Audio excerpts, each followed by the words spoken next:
Bismillahirrahmanirrahim.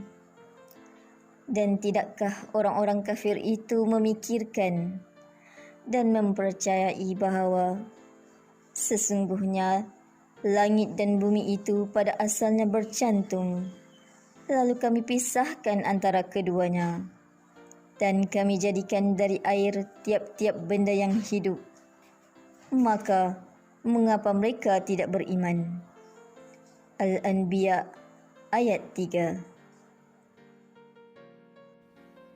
Assalamualaikum warahmatullahi wabarakatuh. Saya Siti Sarah binti Jantan. Alhamdulillah, Allah izinkan kita bertemu di dalam video resensi buku 2020 ini. Penulis dengan berbekalkan pengalaman bermusafir selama 5 tahun di negara matahari terbit, maka terhasillah Tara! Hidayah Cinta.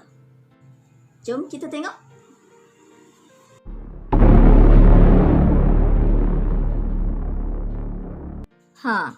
Inilah buku Hidayah Cinta. Penulis buku ini ialah Ilham Hamdani. Beliau merupakan graduan dari University Ibaraki, Jepun. Buku separuh tebal ini dicetak oleh PTS Millennia dengan terbitan pertama pada tahun 2008. Dengan bilangan muka surat sebanyak 399 halaman, penulis membawa pembaca menjelajahi bumi Jepun. Wow! Kalau tak percaya, jom kita tengok review atau pandangan novelis lain.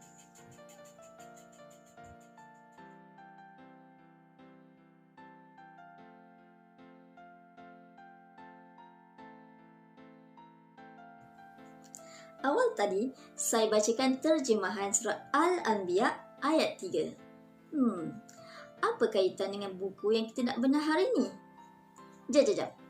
Sebelum tu, apa tema cerita buku Hidayah Cinta ni?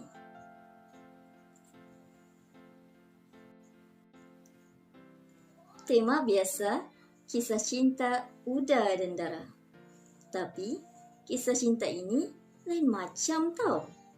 Penulis berjaya mengadun dengan baik elemen-elemen cinta selain daripada cinta udara dan darah tu, sehingga pembaca dapat merasakan kekuatan jalan cerita yang nak disampaikan.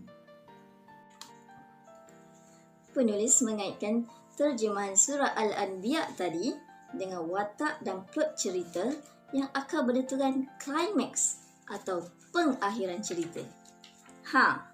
Bahagian ini paling penting kan?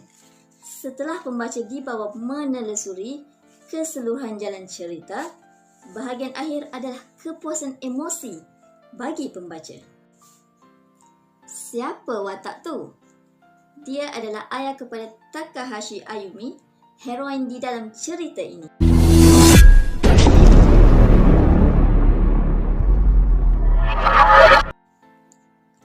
Mula sahaja membaca buku ini, pembaca dah dibawa terus menelusuri suasana bandar Mito dengan gambaran tentang menara jam besar, stesen kereta api Mito, deretan bazar pagi yang dimeriahkan dengan keramahan penjualnya dan kemesraan dengan Trong Dram San, pemilik kedai siam di situ.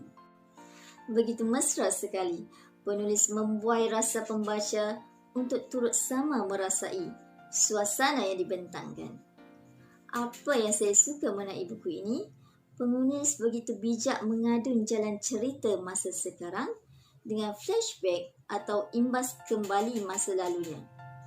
Gayanya bersahaja tanpa pembaca rasa dalam penceritaan yang terpisah-pisah. Semasa menghayati suasana bandar Mito, penulis membawa imbas kembali kehidupan awal pemuda bernama Tilmisani yang kehilangan mamanya sewaktu dia masih kecil, yang merubah total hala tuju hidup Tilmisani yang dipandu oleh datuknya. Melalui keindahan merah putih sang sakura, penulis membawa masuk watak heroin yang telah mematahkan cinta di hatinya. Begitu bersahaja. Gaya bahasanya indah diselitkan juga unsur-unsur puitis dan penyusunan ayat yang cermat, tidak melirik, mudah faham, tetapi tetap bergaya sastra. Tasik Senba.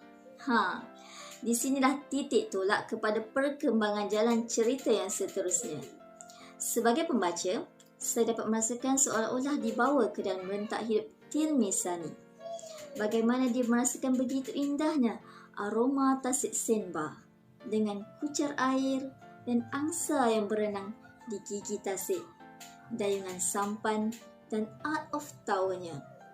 Ya, penulis tidak tinggal memperkenalkan mercu tanda yang terdapat di situ. Masih berlatarkan pemandangan Tasik Senba, masuk pula watak ibu dan ayah angkatnya yang merupakan pasangan Jepun.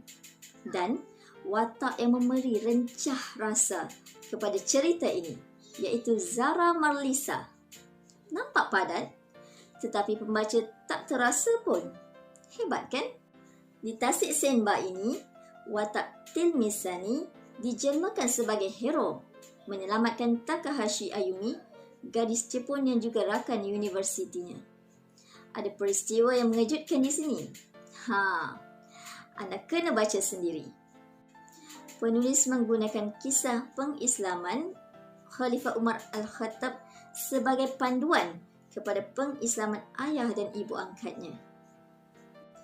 Di dalam buku ini, penulis banyak memasukkan unsur-unsur dakwah dengan penglibatan Brother Qusay dan isterinya Arwah dari Jordan yang kemudiannya menjadi pembimbing kepada pengislaman Ayumi. Banyak isu-isu tokoh-tokoh dunia turut dimuatkan di dalam cerita ini. Uda dan Dara. Percintaan di antara Tilmisani dan Takahashi Ayumi mula berkembang dalam suasana yang terpelihara. Zara Marlisa mencabar percintaan mereka dengan cuba menjadi orang ketiga.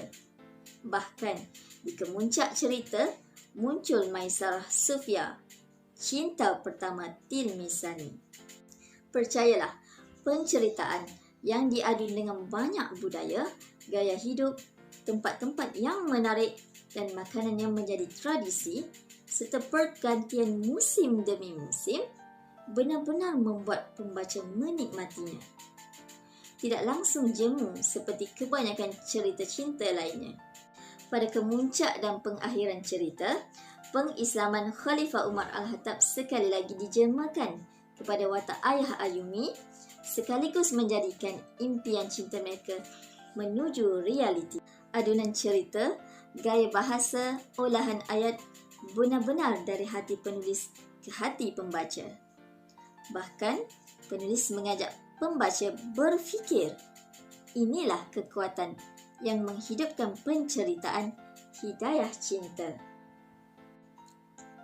Sejujurnya, saya amat mengesyorkan anda mendapatkan buku Hidayah Cinta ini dan selamat mengembara ke bumi Jepun. Sekian dahulu, semoga bertemu di lain masa.